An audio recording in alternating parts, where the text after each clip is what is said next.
40 दिन कैसे आप इन 40 दिनों में अपनी पढ़ाई को बेहतरीन कर सकते हैं, क्योंकि कंपटीशन आपने देखा होगा हर साल लगातार बढ़ते जा रहा है। कट ऑफ बहुत तेजी से बढ़ रहा है और नॉर्मलाइजेशन के बाद जो मार्क्स में परिवर्तन है वो भी बड़े आश्चर्यजनक कई बार आते हैं। बहुत सारे चेंजेस की शुरुआत करते हैं। आपको पता है कि इसके एग्जाम 4 फरवरी से शुरू हो रहे हैं और 25 फरवरी अंतिम रहना है। यानी आज से लगभग 40 दिन का समय आपके पास है और मोटा-मोटा देखा जाए तो दिसंबर लगभग जाने को है। आपके पास जनवरी 2025 सबसे बड़ा और निर्णायक महीना है। जो करना है उसी में आपको करना है और प्लस कुछ एक्स्ट्रा आपको जो दिन मिल जाए। सबसे पहले सीबीटी होता है, फिर फिजिकल होता है, मेडिकल होता है, डॉक्यूमेंट वेरिफिकेशन होता है। एग्जाम का पैटर्न आपको पता है कि हर सेक्शन से 40 नंबर होते हैं, यानी 20-20 सवाल हर सेक्शन के आपके रहेंगे और जिनको इंग्लिश में दिक्कत होती है उनके लिए हिंदी यहाँ पे सब्जेक्ट होता है, उनके यहाँ पे एक एडवांटेज मिल जाता है। तो मैथ्स हो गया, मतलब हिंदी इंग्लिश में से एक विषय आपको चुनना है, मैथ्स हो गया, रीजनिंग हो गया, जीएस हो गया। टोटल 160 नंबर, 1 घंटे का समय होता है जो कि बहुत लिमिटेड है। 1 घंटे में आपको 80 सवाल करने हैं और मैथ्स रीजनिंग के ही 40 सवाल होते हैं, तो समय बहुत कम है और आपको प्रैक्टिस से समय की बहुत अच्छे से इसको मैनेज करना सीखना है, जिसको हम टाइम मैनेजमेंट कहते हैं। आगे उस पर बात करते हैं।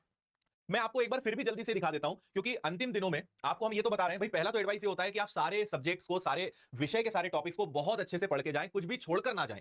पर फिर भी अगर ऐसी स्थिति बन जाए कि सर हमने अभी थोड़े दिन पहले तैयारी करी है या किन चैप्टर्स को ज्यादा अच्छे से करके जाएं, तो ये चार्ट आपकी मदद कर सकता है। पर मैं फिर कहूंगा कि शिफ्ट वाइज एग्जाम्स होती हैं, लाखों की संख्या में विद्यार्थी बैठते हैं, तो कब किस शिफ्ट में किस चैप्टर के ज्यादा प्रश्न, किस चैप्टर से प्रश्न ना, ये डिपेंड करता है। हो सकता है कि आपने एलसीएम एचसीएफ बहुत अच्छे से पढ़ के गए, आपके पहले की शिफ्ट तक एलसीएम एचसीएफ खूब आ रहा था और आपकी शिफ्ट से एलसीएम एचसीएफ खत्म कर दिया उन्होंने, एक सवाल कर दिया और मेंसुरेशन 2D या 3D के सवाल 3-3 4-4 कर दिए। ये हर बार देखने को मिलता है।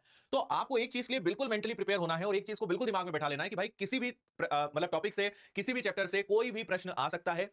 इसलिए समझदारी इसमें है कि पढ़ के सब जाना है। मैं आपको मैथ्स के बारे में बता दूं कि मैथ्स में जीडी में सबसे अच्छी बात यह है कि अरिथमेटिक सबसे ज्यादा आता है और एडवांस लगभग ना के बराबर आता है, मतलब number system, LCM HCF, mensuration, बस हो गया। इसके अलावा ज्यादा अलजेब्रा, ट्रिग्नोमेट्री, इन सबका टेंशन ही नहीं है। और अरिथमेटिक अगर ज्यादा आए तो बहुत अच्छी बात होती है, क्योंकि उसके प्रश्न बन जाते हैं। पर फिर वही बात है, अरिथमेटिक ज्यादा आएगा तो अरिथमेटिक तो जनरली सब अच्छा कर ही देते हैं, तो कंपटीशन फिर बढ़ जाता है। लेकिन एडवांस मैथ्स ना आने से आपका मैथ्स का एक बहुत बड़ा टेंशन यहां पे खत्म होता है। तो अरिथमेटिक पे बहुत काम करिए और अपनी कैलकुलेशन की स्पीड को बढ़ाइए। मैंने कई बार, जब भी मैं ऑनलाइन कोर्स में पढ़ाता हूं या ऑफलाइन पढ़ाता हूं या यूट्यूब पर भी जब मैं पढ़ाता हूं, मैंने एक बार कई बार बच्चों को कहा है कि एसएससी सीजीएल की तैयारी करने वाले बच्चे को भी जीडी के पेपर हल करके देखना चाहिए, क्योंकि कई बार जीडी में इतने कैलकुलेटिव क्वेश्चन डाल देते हैं जितने खतरनाक सीजीएल में भी नहीं आते हैं। और आपने भी देखा होगा सीजीएल मेंस के सवाल से ज्यादा कठिन और कैलकुलेटिव जीडी में डाल देते हैं। हालांकि सारे सवाल नहीं होते, 2-4 सवाल ऐसे होते हैं, पर होते तो हैं। तो इसीलिए आपकी कैलकुलेशन की स्पीड अच्छी होनी चाहिए। भाई हम सब जानते हैं कि उन्होंने कहा ए किसी काम को 10 दिन में कर सकता है, बी किसी काम को 20 दिन में कर सकता है, सी किसी काम को 30 दिन में कर सकता है, एलसीएम 60 लेके कोई भी कर देगा। लेकिन जहां उन्होंने कहा कि ए को 17 दिन लगते हैं, बी को 19 दिन और सी को 23 दिन, अब करके बताओ। अब तुम एलसीएम नहीं निकाल पाओगे, क्योंकि इसका एलसीएम पता है क्या आएगा, इसका एलसीएम आएगा 17, 19 और 23। अब इसको कैसे करोगे भाई? तो यहां पे दो चीजों की जरूरत होती है, पहला शॉर्ट ट्रिक्स यानी लॉजिक्स और दूसरा कैलकुलेशन की स्पीड, और यही हम सिखाते हैं आपको। तो ये जीडी है। जीडी में ऐसे सवाल आपको दिखेंगे कि सवाल, अब ये बहुत नॉर्मल सवाल है यार, इसमें कुछ कठिन नहीं है, एक सिंपल टाइम एंड वर्क का क्वेश्चन है, लेकिन संख्याएं ऐसी दे दी कि जिसको बेचारे को कैलकुलेशन पे पकड़ नहीं है या जो लॉजिक से नहीं पढ़ा है, वो 5 या 10 मिनट तक इस सवाल में खराब कर देगा। 60 मिनट का तो पेपर है, तुम एक सवाल में अगर 5 या 10 मिनट खराब करोगे तो कैसे सिलेक्शन होगा? नहीं हो सकता। ये बात अगर आपने समझ ली तो आप कैलकुलेशन को मजबूत करोगे और उसका फायदा आपको जीडी में मिलेगा। और मैं इसलिए सबको कहता हूं कि पुराने पेपर खूब हल कर करके देखो, क्योंकि पुराने पेपर हल करोगे तो पता चलेगा कि लेवल कैसा आता है। एसएससी जीडी के लेवल में कोई बहुत चेंज नहीं आना इस बार, लेवल काफी हद तक पुराने से ही मैच होगा। लेकिन आप जब पुराने पेपर लगाओगे तो समझ में आएगा कि भाई कैलकुलेशन का रोल बहुत ज्यादा है। जितने लोअर लेवल के एग्जाम हैं, लोअर लेवल या नॉर्मल लेवल के, जैसे जीडी हो गया, एमटीएस हो गया, सीएचएसएल हो गया, दिल्ली पुलिस हो गया, इन सब में वो प्रश्न कठिन नहीं बना सकते, इसलिए कैलकुलेटिव बना देते हैं।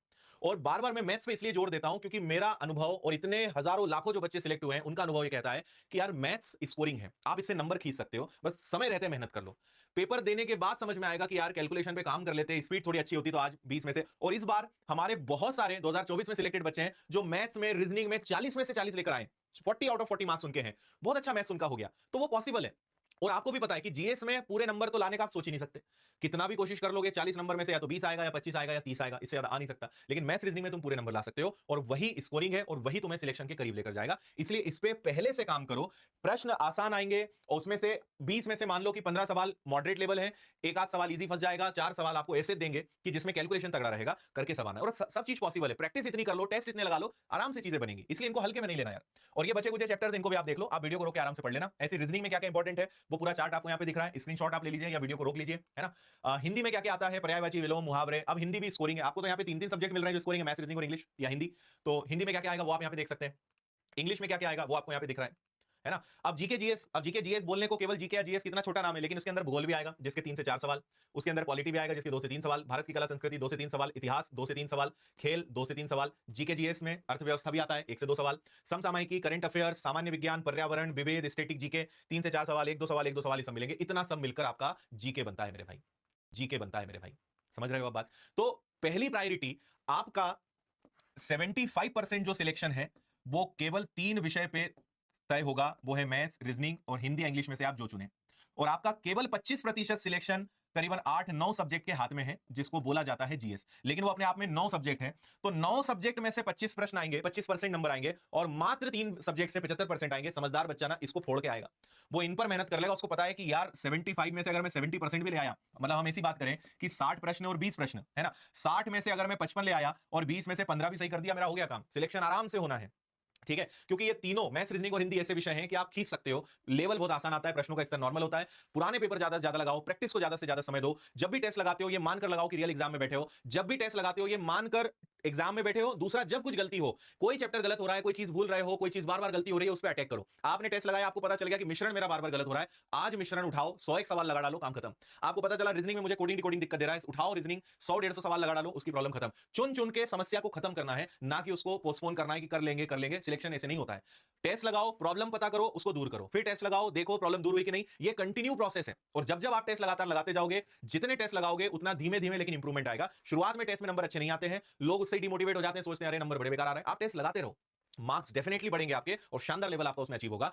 कई लोग 2, 4, 8, 10 टेस्ट में हिम्मत हार जाते हैं। मैं कहता हूं कि यार 30-30, 40-40, 50-50 टेस्ट लगाते हैं लोग, 100-100 टेस्ट लगाते हैं, तब जाके वो एक बेहतरीन लेवल लेकर आते हैं। तब जाके इस बार भी 160 में से 170, 172 तक नंबर गया है नॉर्मलाइजेशन के बाद, तो 100% से ज्यादा नंबर लोग लेकर आ रहे हैं। तो आप समझ लीजिए क्या लेवल होगा। और आजकल मैंने अभी देखा है कि 120, 130 नंबर लाना 160 में से कोई बड़ा काम नहीं रह गया। अगले साल कट ऑफ और भयंकर जाएगा। तो जब जाएगा पछताओगे, फिर नंबर सुधारने पे काम करोगे, 2026 पे फोकस करोगे। यार अभी कर लो, 40 दिन है, अभी अपने आप को एकदम झोंक दो, बढ़िया 8-8, 10-10 घंटे लग जाओ, अपनी वीकनेसेस पे काम करो, जो चैप्टर्स दिक्कत दे रहे हैं उस पर काम करो। अभी समय है ना यार, पछताने के बाद सुधार करोगे। तुम्हें 1 साल तक अब इंतजार करना पड़ेगा अगले एग्जाम को, और अपने आप को प्रूव करने के लिए 40 दिन में तुम पूरा खेल पलट सकते हो। लेकिन अभी नहीं जागेंगे हम, पहले ठोकर खाएंगे फिर ही सुधरेंगे, तो फिर अलग बात है। और बिना ठोकर खाए सुधरना है तो 40 दिन है, झोंक दो अपने आप को।